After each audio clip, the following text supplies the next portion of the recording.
Bismillahirrahmanirrahim. Assalamualaikum warahmatullahi wabarakatuh. Alhamdulillahilladzi hadana lihada wa ma kunna linahtadiya laula an hadanallah. Asyhadu an la ilaha illallah la syarikalah wa asyhadu anna Muhammadan abduhu wa rasuluh la nabiyya ba'da. Perkenalkan, di sini saya Irma Mardiana dengan NIM 2019-07-2003, kelas PAIA 19, akan mempresentasikan materi dari mata kuliah kebijakan pendidikan, yakni proses perumusan kebijakan pendidikan. Baik, adapun topik-topik pembahasan yang akan kita bahas selanjutnya, yakni yang pertama, ada pengertian perumusan kebijakan pendidikan, tahapan-tahapan perumusan kebijakan pendidikan, aktivitas formulasi ataupun perumusan dalam kebijakan pendidikan, masalah dalam perumusan kebijakan pendidikan, aktor-aktor dalam proses perumusan kebijakan pendidikan. Baik, topik pertama yang akan kita bahas yakni mengenai pengertian dari perumusan kebijakan pendidikan. Dalam hal ini, perumusan kebijakan pendidikan adalah suatu cara untuk memecahkan dan menyelesaikan permasalahan yang terdapat di dalam dunia pendidikan, serta dalam perumusan kebijakan tersebut nantinya dipilih alternatif mana yang terbaik. Pembuat kebijakan ini harus mampu merumuskan tujuan yang ingin dicapai, karena dalam kebijakan tanpa adanya tujuan yang jelas ataupun tujuan yang ingin dicapai secara bersama, maka kegiatan perumusan kebijakan ini tidaklah memiliki arti. Bahkan dalam hal ini pun tidak mustahil akan dapat menimbulkan masalah yang baru. Maka dari itu, merumuskan ataupun memformulasikan sebuah kebijakan ini adalah sebuah langkah awal agar mendapatkan hasil yang baik.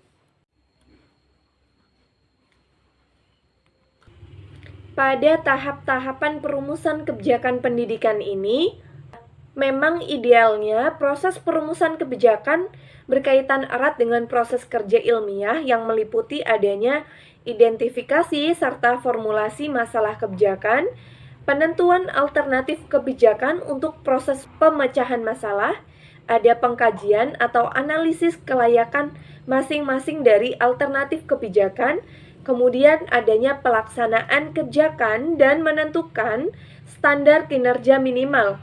Yang terakhir yakni evaluasi keberhasilan dengan adanya ukuran-ukuran kuantitatif, sehingga dapat dirumuskan bahwasanya dalam merumuskan suatu kebijakan pendidikan akan melalui tahap-tahap di bawah ini, yakni yang pertama ada tahap perumusan masalah, di mana syarat dari proses perumusan masalah ini harus adanya pengakuan atau suatu problem yang dirasakan keberadaannya oleh masyarakat. Dalam tahap ini, seorang aktor perumus kebijakan harus menemukan suatu isu atau permasalahan yang harus diselesaikan nantinya.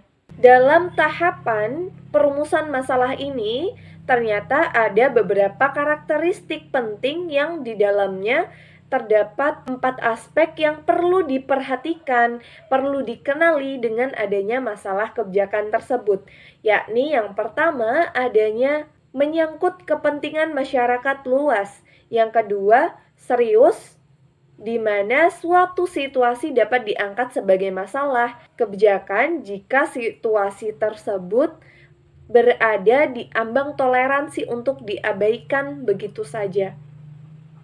Yang ketiga, adanya potensi untuk menjadi serius, dalam arti jika suatu masalah mungkin pada saat ini belum terlalu berkembang luas atau belum terlalu berkembang dengan cukup serius, maka perlu diperhatikan jangka panjang. Bisa jadi atau bisa berkemungkinan bahwasanya masalah tersebut dalam jangka waktu tertentu serius.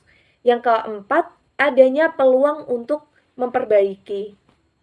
Tahapan yang kedua yakni tahap penyusunan agenda pendidikan, di mana pada tahapan ini suatu masalah yang ada kemudian masuk ke dalam agenda kebijakan pendidikan dengan adanya syarat-syarat tertentu, yakni misalnya apakah suatu masalah yang telah dipilih tersebut akan berpengaruh atau tidaknya pada pendidikan serta masyarakat luas, dan apakah masalah tersebut harus segera diselesaikan atau tidak. Tahapan yang ketiga yakni tahap perumusan kebijakan pendidikan, di mana pada tahapan ini merupakan tahapan perumusan kebijakan dengan menerima usulan-usulan yang ada.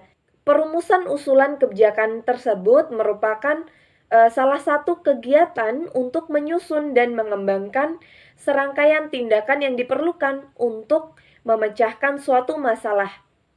Yang keempat yakni tahap adopsi kebijakan pendidikan, di mana pada tahap ini adanya alternatif yang telah banyak ditawarkan, kemudian diadopsi dengan dukungan dari mayoritas penyusun kebijakan dengan adanya pertimbangan-pertimbangan oleh para pejabat pemerintah yang berwenang.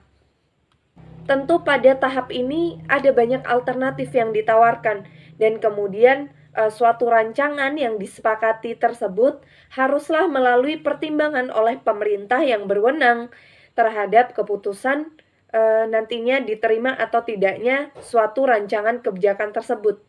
Kemudian apabila kebijakan tersebut tidak diterima, maka rancangan kebijakan tersebut harus dirumuskan kembali hingga sampai pada akhirnya diputuskan untuk dapat diterima dan berlanjut pada tahap pengesahan serta pengimplementasian.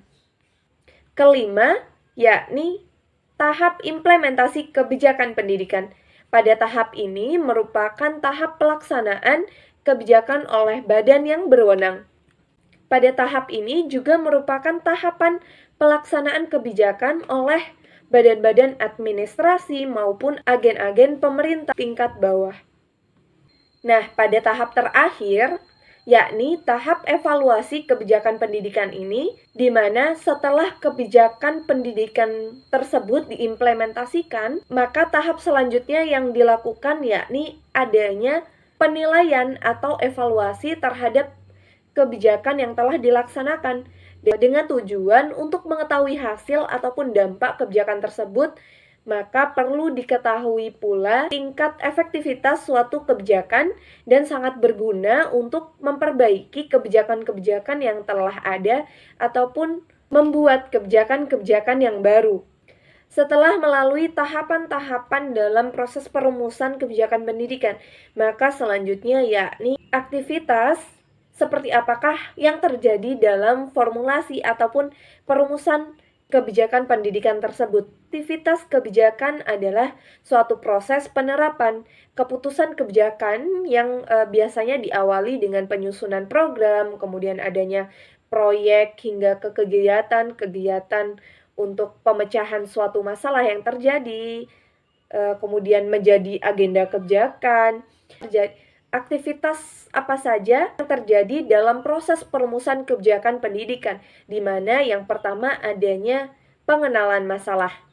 Pengenalan masalah di sini diawali dengan adanya pengakuan atau dirasakannya keberadaan situasi masalah. Situasi masalah ini dapat dilakukan dengan menemukan ataupun mengenali masalah. Yang kedua yakni pencarian masalah. Nah, biasanya yang didapat dalam proses ini adalah adanya setumpuk masalah yang saling mengkait, di mana kumpulan masalah yang saling berkaitan tersebut ternyata belum terstruktur dan akhirnya menjadi meta masalah atau masalah yang cakupannya lebih luas lagi. Kemudian yang ketiga ada pendefinisian masalah. Dari setumpuk masalah tadi bisa dikerucutkan ataupun dapat dipecahkan secara serentak. Namun di sini harus didefinisikan terlebih dahulu masalah mana yang menjadi masalah publik. Kemudian hasil dari pendefinisian tersebut yang sekiranya belum terstruktur akan menghasilkan masalah yang substansi. Yang keempat yakni adanya aktivitas spesifikasi masalah.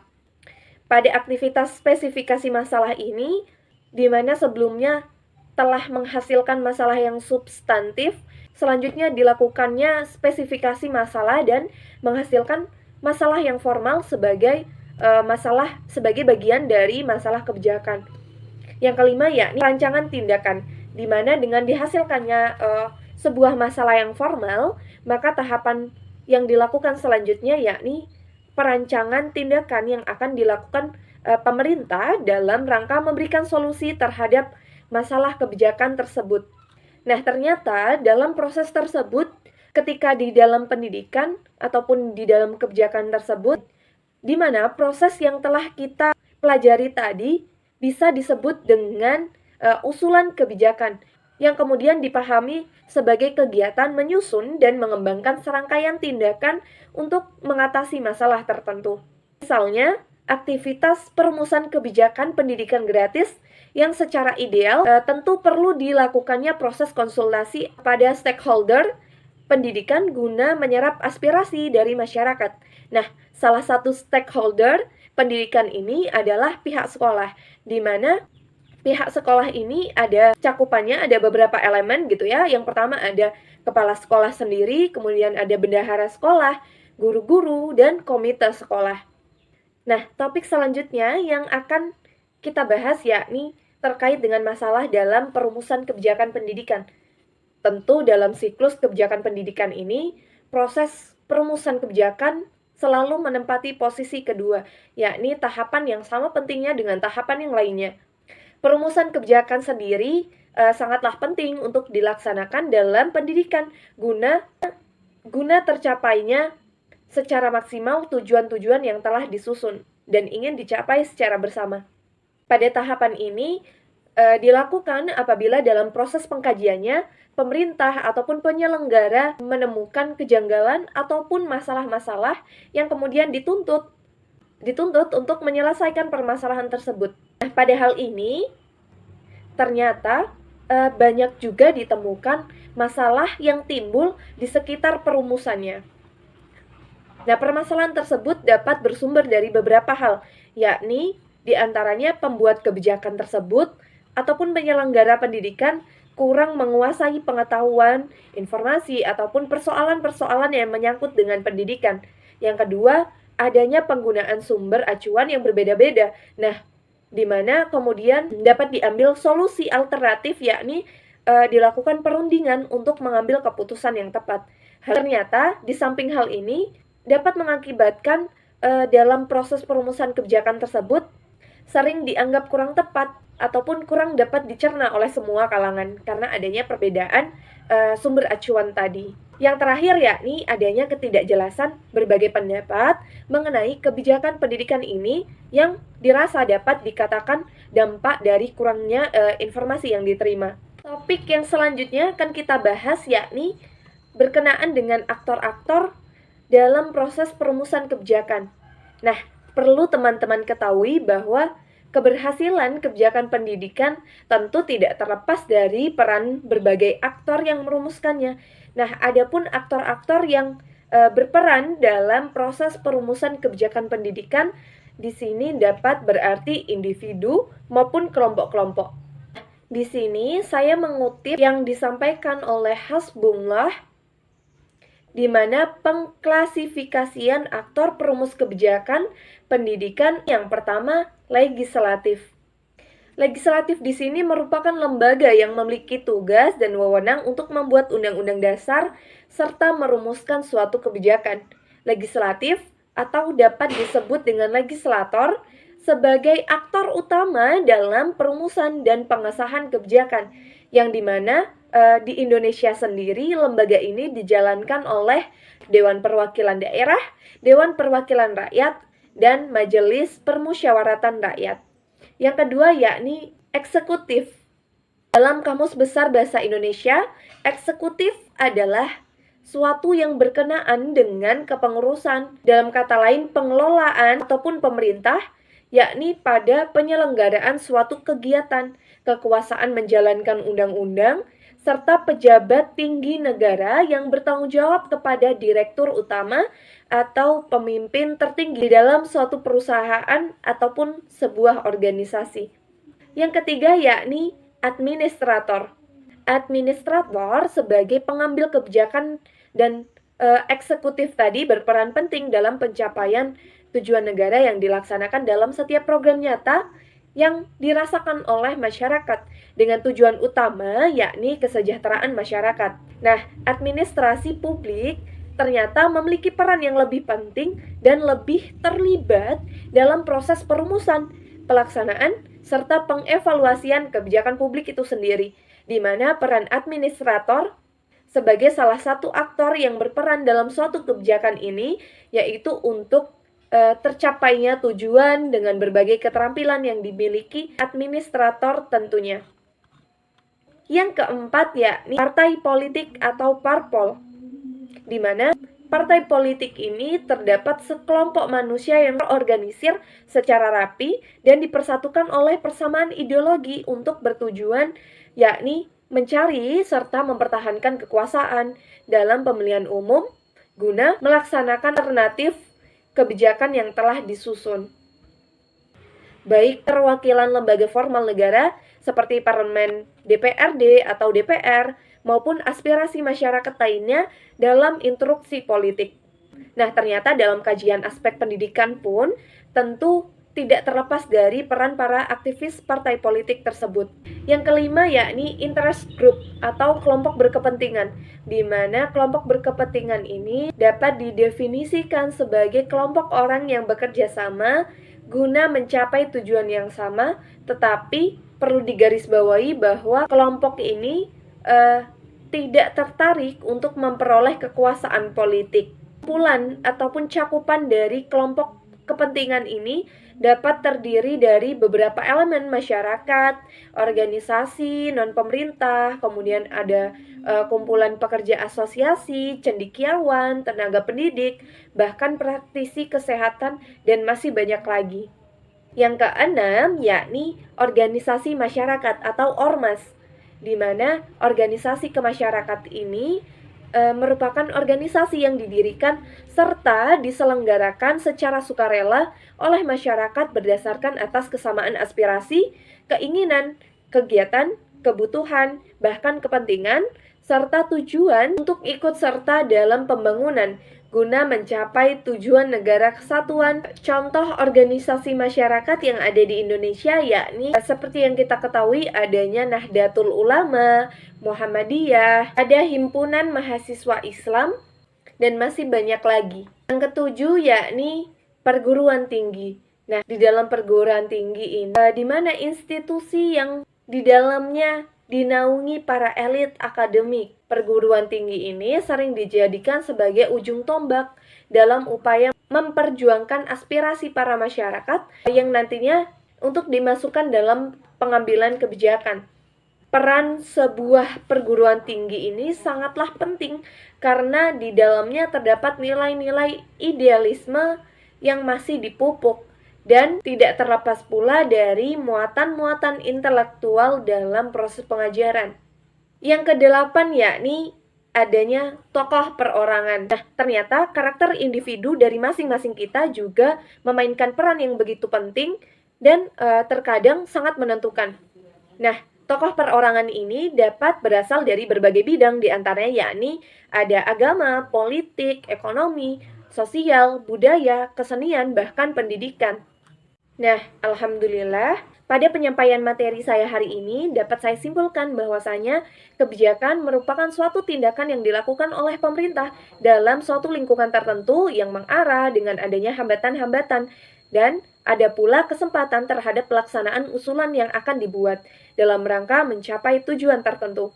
Ada banyak aktor yang ikut berperan dalam proses perumusan kebijakan, yakni diantaranya tadi ada lembaga legislatif, eksekutif, administrator, partai politik, kelompok berkepentingan, ada organisasi masyarakat, perguruan tinggi, dan tokoh perorangan. Nah, masing dari aktor-aktor tersebut memiliki strategi serta perannya masing-masing dalam mencapai tujuan yang sama. Baik, atas partisipasinya saya ucapkan terima kasih. Saya akhiri, wassalamualaikum warahmatullahi wabarakatuh. Terima kasih, semoga video ini bermanfaat dan menambah wawasan kita mengenai proses dalam perumusan kebijakan pendidikan.